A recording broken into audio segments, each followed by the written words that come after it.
who might be able to do this, but, and then Reich writes, and that even he won't go to the moon. And I have my suspicions who that one guy might have been. So Frankel's writing to Reich, well, this was not at all uncommon. When you look at the correspondences that Mary Higgins has edited, all kinds of people are writing to Reich all the time. I mean, Reich was well known and well appreciated in certain circles. So here's this young psychologist out in the middle of nowhere writing to Reich. At the same time, and independently, Crombie, remember the guy on the other side of the sheet, he gets the Junior Chamber of Commerce. Now, when I see JCC, I always think of Jewish Community Center. So I'm going to call them the JCs, which is what they're also called, so as not to confuse them with my Jewish cousins and whatnot. Crombie gets the JCs of Ohio to agree to raise $35,000 to buy 500,000 pamphlets. 35,000, if you want to have a sense, the inflation rate is 800, so multiply that by 8. This was close to $300,000, so this was no small deal for Crombie. Reich condemns these pamphlets.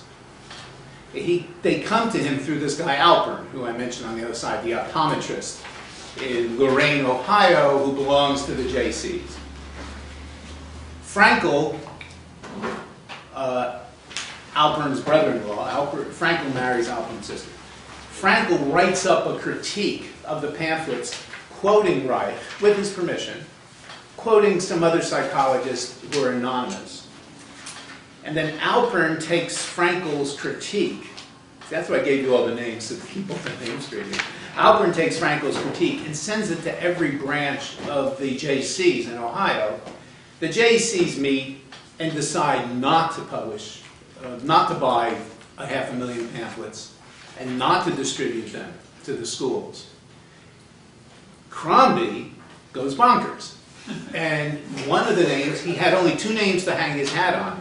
Alan Frankel, well, these happened in the morning, and Wilhelm Reich. What happens at this time? Well, as you know, the Brady attack on Reich in New Republic was published in 47, late in 47. August, I think, or something. That critique of Reich by Mildred Brady becomes the compost out of which grows, and it really is it's really shit, out of which grows article in Collier's, an article in Everybody's Digest, an article here, an article there. All these articles attacking Reich, written basically on using Brady as their source. So Collier's was a very popular magazine. Crombie takes Collier's and goes to the INS and says, this guy's a commie. Actually, it's a little more complicated than that, but this is the rough overview. Around the same time, Psychiatric Quarterly, which at that time was published by the New York State Department of Health, publishes an unsigned editorial critiquing Crombie and saying Crombie doesn't know anything about sex education. I'll quote from the editorial in a moment. And they had gotten it from this woman, Helen Haskell. That's why you needed all the names. In 1949, Crombie goes to the INS again, to January, and I have seen the original documents. They're accessible through various archives.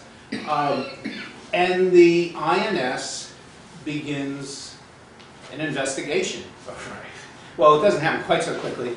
Haskell writes to Crombie's advisory board and editorial board and finds that half the names on it don't even know they're on the board. So, I mean, this is a real mess. And I only threw this in because I like the fact that this guy's name is Huckabee. Wayman C. Huckabee of the Layman's Movement for a Christian World, Inc. in the United States, in New York City, I'm sorry. He writes to Hoover wanting to know about this committee for self-regulation. And Hoover actually answers him and says, I'm sorry, that's confidential. And then at the bottom, the agent writes, we don't have anything on the committee for self-regulation. Maybe we should.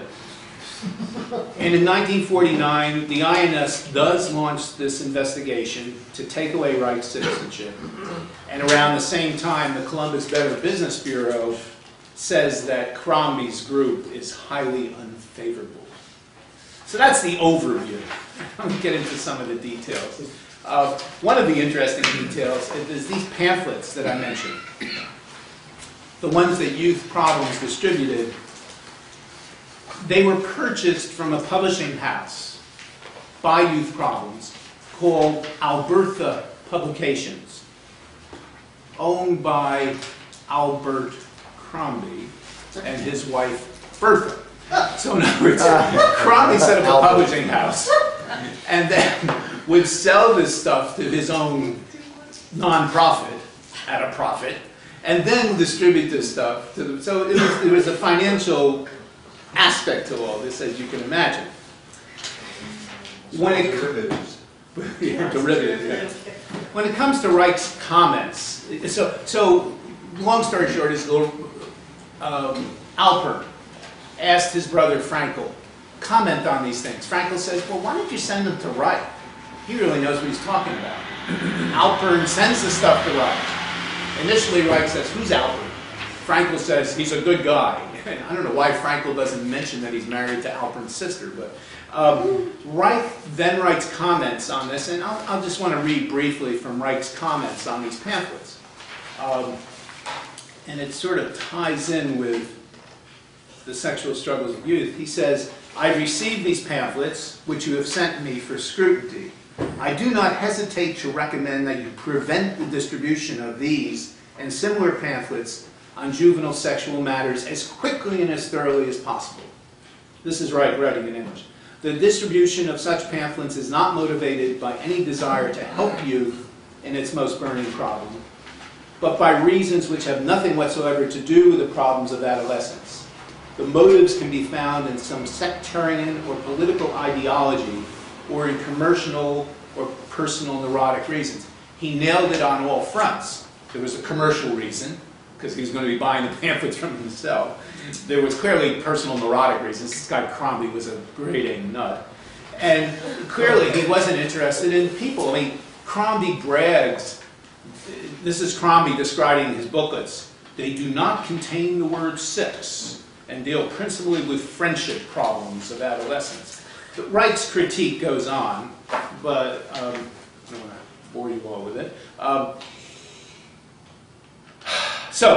Reich writes the critique, Frankel writes it up, Alpern sends it around the state, they decide not to publish this, and then Crombie goes after Reich as a communist. Now you've got to remember this is 1948, so a little Cold War sidebar. The war in Europe ends in May 45, right? Japan surrenders August 14th, 45. We bomb Hiroshima on the 6th, and then again we bomb Nagasaki on the 11th. On the 13th, Russia enters the war against Japan. And on the 14th, the Japanese surrender. And some people wonder if it was the entrance of Russia that forced them to surrender. Who the heck knows? But you got to understand the tenor of the times. Nazism is no longer the enemy. The enemy is communism. And communism and the Soviet Union are seen as far more threatening than Nazi Germany. Indeed, the pacifist philosopher Bertrand Russell advocated the West launching a preemptive war against the Soviet Union and destroying it. Now, I've since done some research, and Russell actually may not have said this. He may have said something more nuanced, but it was widely believed, you believe this, I believe, that Russell advocated a preemptive nuclear war against the Soviets.